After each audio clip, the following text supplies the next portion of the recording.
కేంద్రంలో వ్యవసాయ మార్కెట్ ఎదుట మాజీ ప్రధానమంత్రి ఇందిరాగాంధీ జయంతి వేడుకలను ఘనంగా నిర్వహించారు.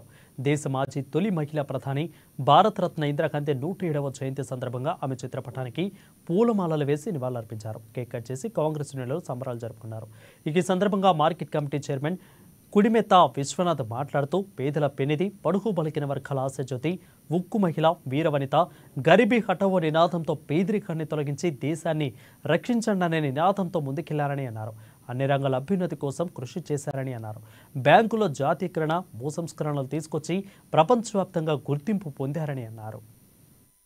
ప్రధానమంత్రి తొలి మహిళ, ప్రియతమ నేత, అగ్రనేత, భారతదేశ మొట్టమొదటి మహిళ ప్రధానమంత్రి అయినటువంటి ఇందిరాగాంధీ జయంతి సందర్భంగా తెలంగాణ ప్రజలకు కాంగ్రెస్ పార్టీ తరఫున అందరికీ శుభాకాంక్షలు తెలియజేస్తూ, ఈరోజు ఇందిరమ్మ గారు ఆనాడు ఇందిరమ్మ రాజ్యం ఎలా అయితే సాధించిండ్రో తన పేరు మీద ఈరోజు తెలంగాణలో నడుస్తున్నటువంటి ఇందిరమ్మ రాజ్యం, ఇందిరమ్మ ఇల్లు కానివ్వండి, ఇందిరమ్మ జలాలు కానివ్వండి, ఇందిరమ్మ పథకాలు కానివ్వండి, ఎన్నో రకాల పథకాలను సృష్టించినటువంటి ఏకైక మహిళ ఇందిరాగాంధీ. భారతదేశంలో మొట్టమొదటిసారిగా మహిళ ప్రధానమంత్రిగా ఎన్నుకోబడినటువంటి ఇందిరాగాంధీ జయంతిని జరుపుకోవడాన్ని మేము సంతోషిస్తున్నాం.